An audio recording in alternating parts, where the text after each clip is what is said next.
Doctor BR Ambedkar Konaseema జిల్లా BJP కార్యాలయంలో నిర్వహించిన మీడియా సమావేశంలో బీజేపీ రాష్ట్ర అధికార ప్రతినిధి నల్లా పవన్ కుమార్ కేంద్ర బడ్జెట్ పై కీలక వ్యాఖ్యలు చేశారు. కేంద్ర ఆర్థిక మంత్రి నిర్మలా సీతారామన్ 9వసారి ప్రవేశపెట్టిన బడ్జెట్ భారతదేశాన్ని 2047 నాటికి వికసిత్ భారత్ దిశగా తీసుకెళ్లేలా రూపొందించబడిందని ఆయన తెలిపారు. ఈ బడ్జెట్ లో ఆంధ్రప్రదేశ్ రాష్ట్రానికి అమరావతి అభివృద్ధికి 129 కోట్లు, అమరావతి సమీకృత పట్టణాభివృద్ధికి 432 కోట్లు కేటాయించడం రాష్ట్రానికి ఎంతో మేలు చేస్తుందన్నారు. మూలధన వ్యయానికి రూ. 12.2 లక్షల కోట్ల రూపాయలు కేటాయించడం ద్వారా దేశ అభివృద్ధికి బలమైన పునాది వేయడం జరిగిందన్నారు. చేపల పరిశ్రమ, టూరిజం రంగాలకు ప్రాధాన్యత ఇచ్చి అరకు, పులికాట్ వంటి ప్రాంతాల అభివృద్ధికి చర్యలు తీసుకున్నారని చెప్పారు. కార్గో అభివృద్ధికి ప్రత్యేక కార్యాచరణతో పాటు 2047 వరకు డేటా సెంటర్లకు ట్యాక్స్ హాలిడే ప్రకటించడం చారిత్రాత్మక నిర్ణయమన్నారు. రక్షణ రంగానికి గతంతో పోలిస్తే 15% అధిక నిధులు కేటాయించి ఆత్మనిర్భర్ భారత్ లక్ష్యాన్ని మరింత బలోపేతం చేశారని తెలిపారు. ఈ సమావేశంలో జిల్లా బీజేపీ అధ్యక్షులు అడబాల సత్యనారాయణ, మాజీ ఎమ్మెల్యే మానేపల్లి అయ్యాజీ వేమా సహా పలువురు నాయకులు పాల్గొన్నారు. నిర్మలా సీతారామన్ గారు 9వసారి ఈ బడ్జెట్ ని ప్రవేశపెట్టడం జరిగింది. మన భారతదేశానికి 80వ బడ్జెట్ అయినప్పటికీ నిర్మలా సీతారామన్ గారు 9వ బడ్జెట్ ఏదైతే ప్రతి వర్గానికి కూడా మేలు జరిగే విధంగా ఈ బడ్జెట్ ని నిన్న ప్రవేశపెట్టడం జరిగింది. రైతులకి మన ప్రాంతంలో కొబ్బరి, కాజు ఎక్కువగా ఉంటుంది. వాళ్ళకి అభివృద్ధికి ఇందులో పెద్దపీట వేయడం జరిగింది. చేపల పెంపకానికి కూడా రిజర్వాయర్లు ఏర్పాటు చేయడం జరిగింది. పరిశ్రమలకు సంబంధించి సూక్ష్మ పరిశ్రమలకి 2000 కోట్లు కేటాయించడం జరిగింది. ఎంఎస్ఎంఈకి 10,000 కోట్లు కేటాయించడం జరిగింది. ఏదైతే ఇన్కమ్ ట్యాక్స్ రిటర్న్స్ ని సులభతరం చేయడం జరిగింది. గతంలో ఇన్కమ్ ట్యాక్స్ ఎవరైనా కట్టాలంటే పెద్ద పెద్ద ఆడిటర్ల దగ్గరికి వెళ్ళి ఎన్నో, అలా కాకుండా ఈ సంవత్సరం నుంచి జరిగేవి ఏదైతే ఉన్నదో ఈ బడ్జెట్ అమల్లోకి వచ్చిన తర్వాత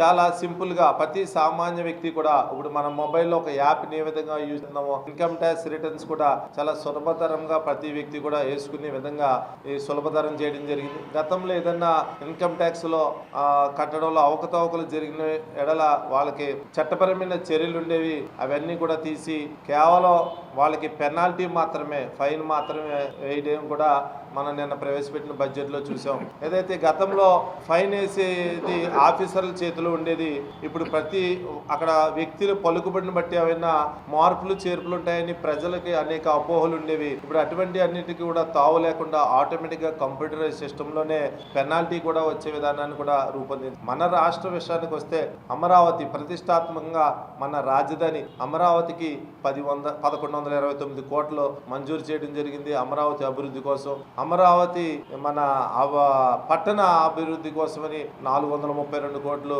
శాంక్షన్ చేయడం జరిగింది. మన రాష్ట్రంలో వంతెనలు, రోడ్ల నిర్మాణానికి సుమారు 350 కోట్లు మంజూరు చేయడం జరిగింది. గ్రామీణ రహదారులకి 500 కోట్ల రూపాయలు మంజూరు చేయడం జరిగింది. అంతేకాకుండా పట్టణ తాగునీరు, మురికి నీరు పారుదల కోసం 800 కోట్లు మనకి ఇవ్వడం జరిగింది. ప్రకృతి వ్యవసాయానికి సుమారు 150 కోట్లు ఇవ్వడం జరిగింది. మరీ ముఖ్యంగా మనకి earth minerals, rare earth minerals, ఇవి చాలా మందికి తెలీదు. మన మొబైల్స్ దగ్గర నుంచి మిసైల్స్ వరకు కూడా ఈ రేర్ ఎర్త్ మినరల్స్ చాలా అవసరం. ఇది మనం ప్రస్తుతం మనకి శత్రు దేశమైన చైనా నుంచి అనేక దేశాల నుంచి మనం దిగుమతి చేసుకుంటున్నాం.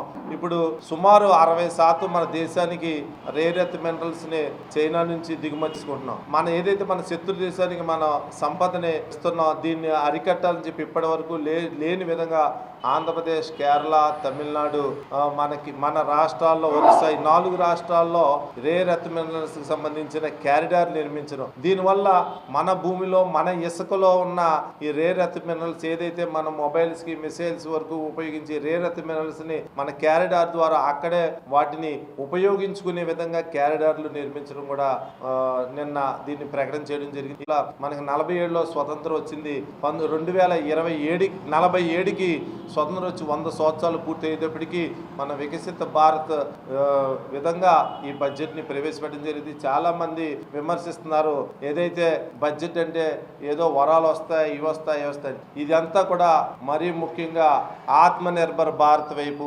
భారతదేశానికి తీసుకువెళ్ళాలి. స్వదేశీ స్వావలంబన వికసిత భారత్ని దృష్టిలో పెట్టుకునే ఇవన్నీ కూడా తయారు చేయడం జరిగింది. స్త్రీలని, మహిళల్ని కోసం అని చెప్పి షీమార్ట్లు ఏర్పాటు చేయడం జరిగింది.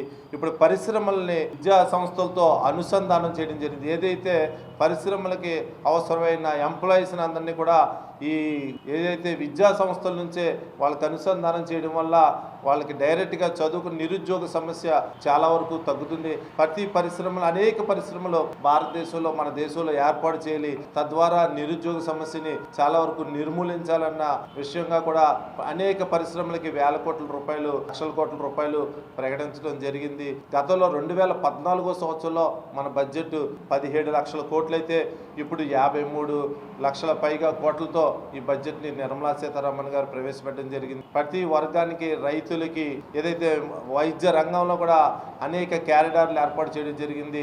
అది హై స్పీడ్ ట్రైన్లు 7 క్యారిడార్లు హై స్పీడ్ ట్రైన్లని ఏర్పాటు చేయడం జరిగింది. ఇలా చెప్పుకుంటూ పోతే ఈ బడ్జెట్ చాలా ఆత్మనిర్భర్ భారతదేశాన్ని ప్రపంచంలో విశ్వగురువుగా నిలపడానికి ఏదైతే ఈ బడ్జెట్ 2047కి దోహదపడుతుందని చెప్పి ఏదైతే వికసిత భారత్ వైపు భారతదేశాన్ని తీసుకెళ్ళడానికి కూడా ఈ బడ్జెట్ 100కి 100 ఉపయోగపడుతుంది. ఆ దిశగా మనం ఈ బడ్జెట్ ముందుకు తీసుకెళ్తే మీ అందరికీ కూడా తెలియజేస్తూ ఈ జిల్లాలో కూడా వాజ్పేయి గారి విగ్రహాలు ఆవిష్కరించడం జరుగుతుంది. దీని ముందు డాక్టర్ బిఆర్ అంబేద్కర్ కోనసీమ జిల్లా మండపేటలో మన జిల్లాలో ప్రారంభించడం జరిగింది. తర్వాత రాష్ట్ర వ్యాప్తంగా రోల్ మోడల్ గా బిఆర్ అంబేద్కర్ కోనసీమ జిల్లాను తీసుకుని రాష్ట్ర వ్యాప్తంగా చేయడం జరిగింది. ప్రతి చోట కూడా జిల్లా హెడ్ క్వార్టర్స్ లో భారతరత్న వాజ్పేయి గారి విగ్రహాలు ఆవిష్కరణ జరిగింది. కానీ మనకి కూడా మన జిల్లాలో కూడా జిల్లా ముఖ్య కేంద్రమైన అమలాపురం పట్టణం దగ్గర ఏర్పాటు చేయాలని అనుకున్నాం. దానికి సంబంధించి మన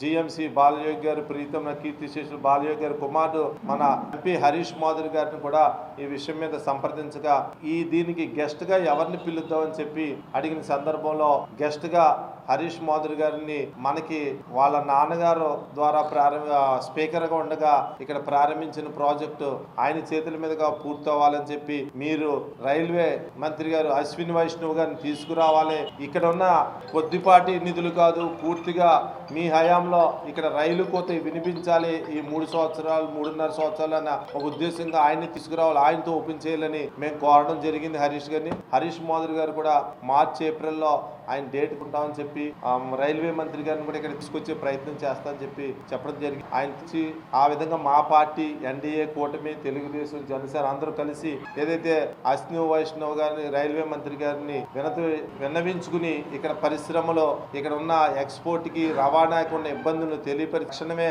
దీనికి పూర్తి నిధులు కేటాయించేలా ప్రయత్నం చేస్తామని కూడా ఈ సందర్భంగా